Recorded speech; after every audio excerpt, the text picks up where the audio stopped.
Di suatu waktu, saat hati digores oleh luka yang dalam, kala itu kita berjanji pada diri sendiri untuk tidak akan pernah menjadi seperti sosok yang meninggalkan trauma itu.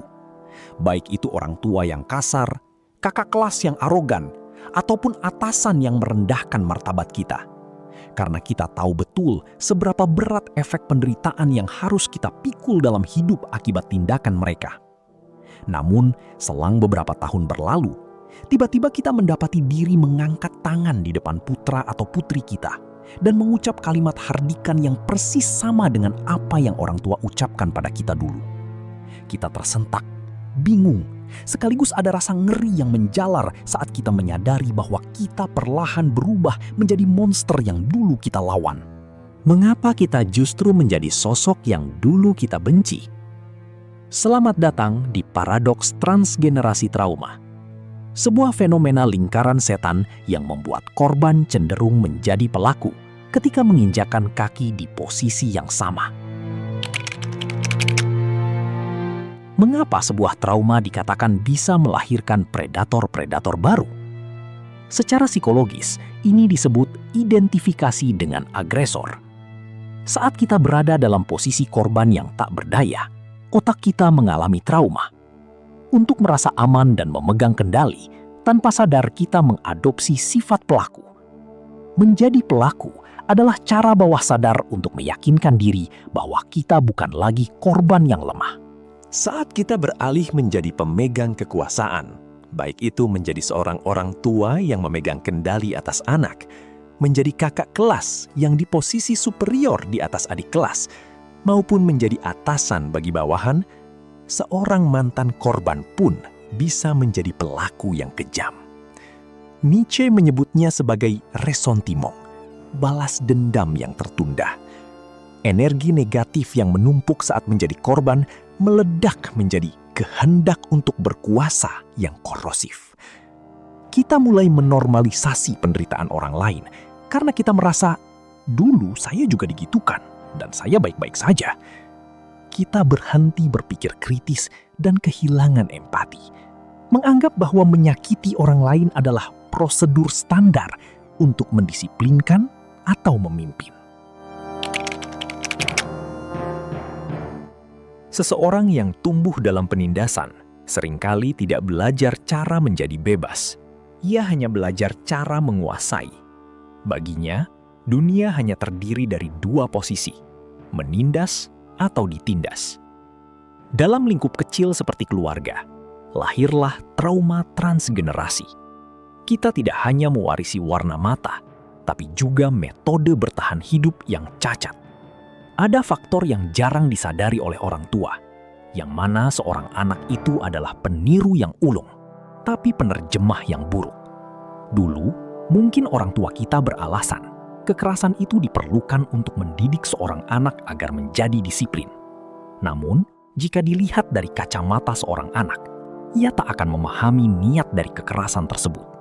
Yang mereka tahu, metode kekerasan adalah hal yang biasa dilakukan sebagai orang tua, dan itu tanpa sadar terekam ke dalam alam bawah sadar mereka.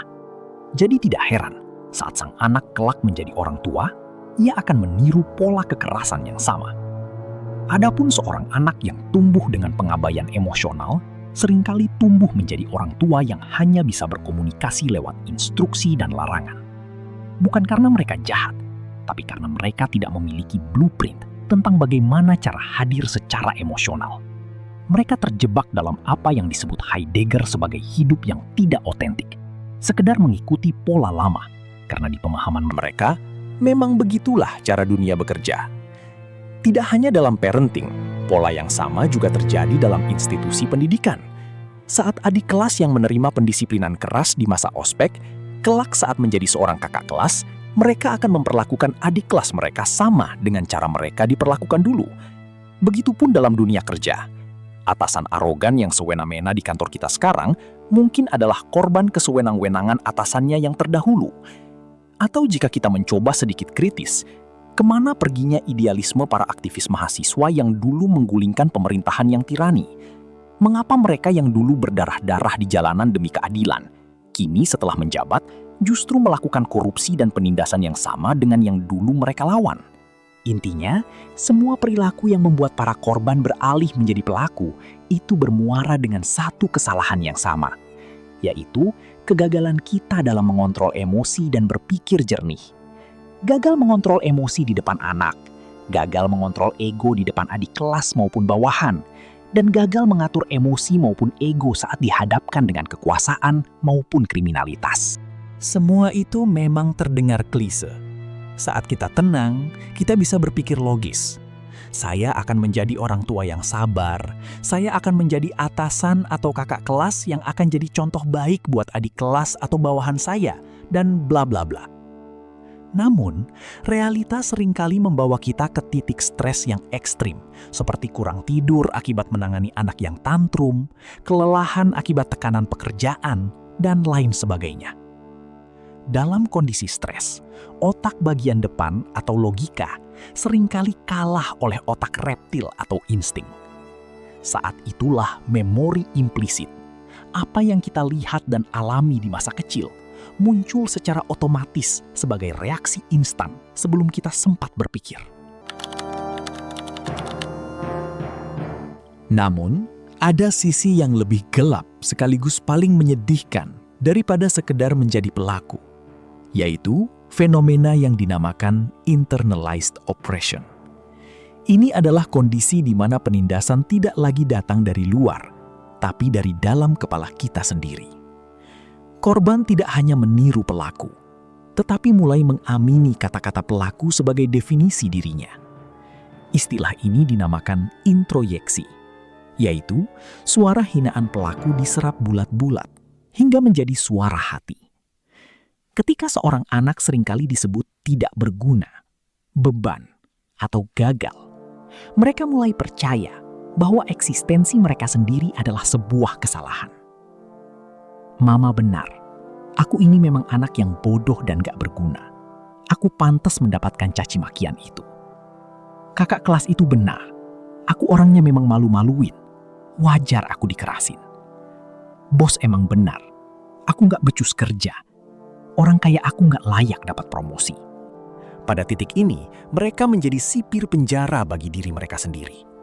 Tanpa sadar, mereka melakukan sabotase diri dan menolak kebahagiaan karena merasa tidak layak. Mereka melihat diri sendiri melalui mata orang yang menyakiti mereka. Dan apa yang terjadi adalah rasa rendah diri yang ekstrim, menormalisasi kekerasan yang orang lain lakukan kepada dirinya, dan rendahnya daya juang. Seorang anak yang mengalami introyeksi meyakini dirinya tidak berharga, bodoh dan hina, sehingga merasa kaget saat suatu ketika mereka menerima perlakuan baik dari orang lain. Bahkan untuk sekedar diterima apa adanya pun, mereka menganggap itu suatu kesalahan. Maka tak jarang, seorang anak yang diselamatkan dari suatu lingkungan toksik cenderung memilih kembali ke lingkungan yang sama. Korban seringkali merasa bahwa mereka layak diperlakukan buruk. Lingkungan yang sehat dan penuh kasih justru terasa asing, mencurigakan, dan memicu kecemasan, karena mereka tidak tahu cara merespons kebaikan tanpa motif tersembunyi. Dan itu akibat doktrin beracun yang mereka terima telah mendarah daging. Memang ironis, penghinaan dan penindasan kini berubah menjadi kenyamanan baru bagi mereka. Mereka menghukum diri sendiri sebelum orang lain menghukum mereka. Memperbaiki sesuatu yang hancur berkeping-keping dari dalam jauh lebih sulit daripada mengarahkan ulang energi kemarahan yang dulu tak terlampiaskan. Ini lebih seperti memperbaiki sendok yang bengkok, tak sesulit memperbaiki sendok yang terlanjur patah.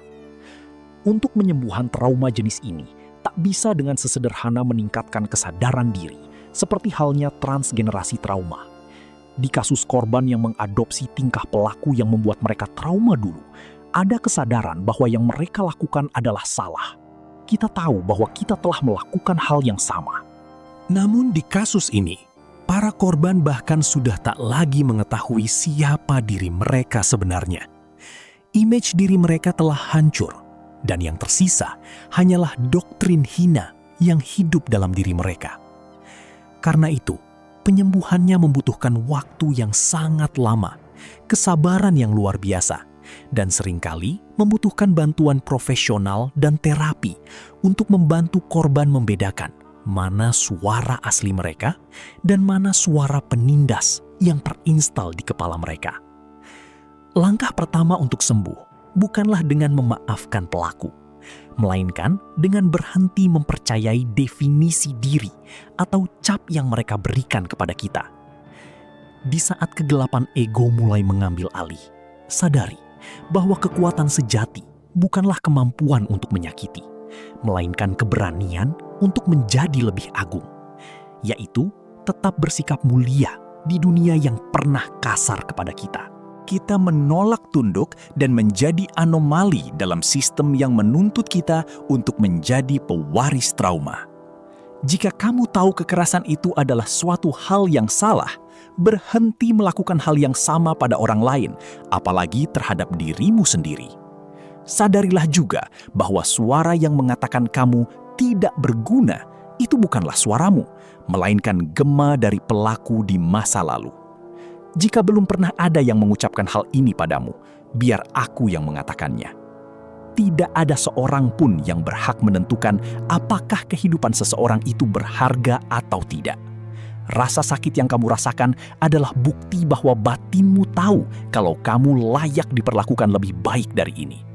Dengarkan rasa sakit itu sebagai sinyal untuk melindungi diri, bukan untuk menyalahkan dirimu sendiri.